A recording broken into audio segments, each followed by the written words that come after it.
เขาหลวงจันทร์ได้เสนอ 8 ข้อในการร่วมมือพัฒนาเวียกงานแรงงานและสวัสดิการสังคมเพื่อให้มีการประสานงานกันอย่างโรงเรียนเป็นรูปธรรมและมีผลสำเร็จกองประชุมปรึกษาหารือเกี่ยวกับเวียกแรงงานและสวัสดิการสังคมระหว่างนักหลวงจันทร์และกระทรวงแรงงานและสวัสดิการสังคมได้จัดขึ้นในวันที่28 มกราคม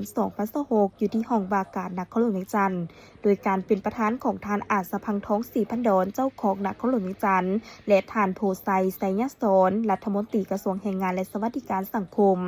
ในกองประชุมท่านสารพิษศูนย์บรวงศ์หัวหน้าแผนกแรงงานและสวัสดิการสังคมนักหลวงจันทร์ได้ผ่านบทรายงานเกี่ยวกับการจัดตั้งปฏิบัติเวียกงานแรงงานและสวัสดิการสังคมว่า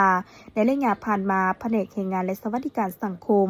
สามารถจัดตั้งปฏิบัติบรรดา 17 คาดหมายบรรลุเกินแผนแต่ก็ยังมีบางคาดหมายที่ยังบ่บรรลุเป็นต้นการจัดตั้งปฏิบัติการขยายอัตราปกคลุมประกันสังคมเนื่องจากการวางคาดหมายของขันศูนย์กลางให้ท้องถิ่นสูงเกินกว่าที่พวกเขาจะจัดตั้งปฏิบัติให้บรรลุได้และติดพันกับการให้บริการสุขภาพในเวลาผู้ประกันตนไปใช้บริการบ่สามารถตอบสนองได้ดีเท่าที่ควร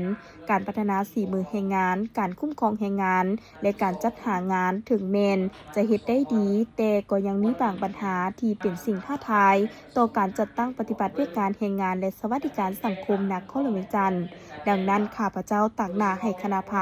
แผนกขอเสนอมีคำเห็นแลกเปลี่ยน6เวียกเพื่อให้บรรดาทานค้นคว้าปรึกษาหารือแก้ไขแต่ละปัญหาคือ 1. เวียกแรงงาน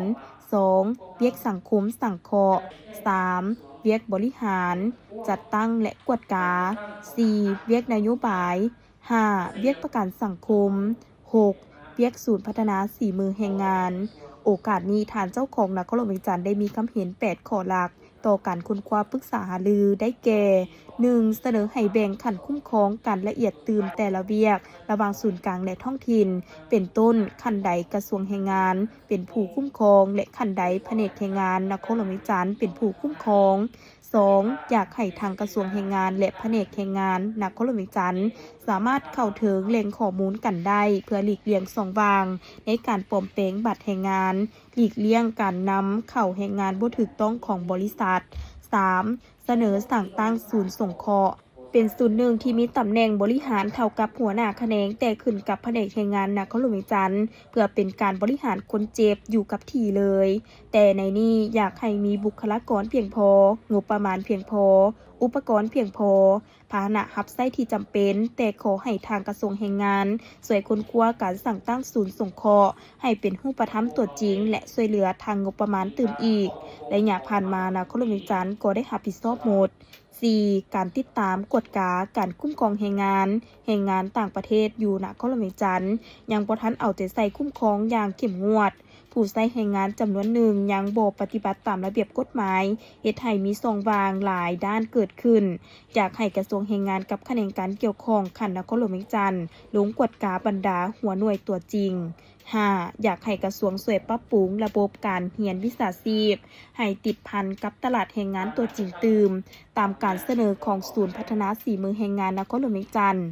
6. สร้างความเข้มแข็งให้แก่องค์การจัดตั้ง3ฝ่ายคือพนักงานแรงงานสหพันธ์กรรมบาลนครหลวงสภาอุตสาหกรรมและการค้าป้องกันความสงบซึ่งมี4ภาคส่วนนี้ต้องเคลื่อนไหวอย่างกลมเกลียวขึ้นตื่มต้องมีกลไกการประสานงานที่ดี 7.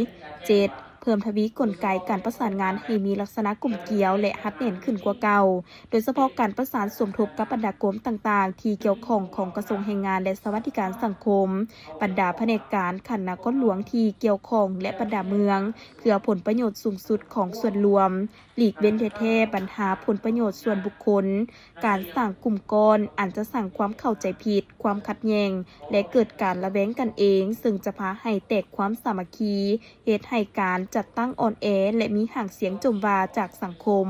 8. สู่โซนญาติเอาการช่วยเหลือเพื่อมาช่วยสงเคราะห์ให้แก่ผู้ประสบกับภัยพิบัติและผู้ด้อยโอกาสในสังคมให้นับมือนับหลายขึ้นและทันกับสภาพการที่เกิดขึ้น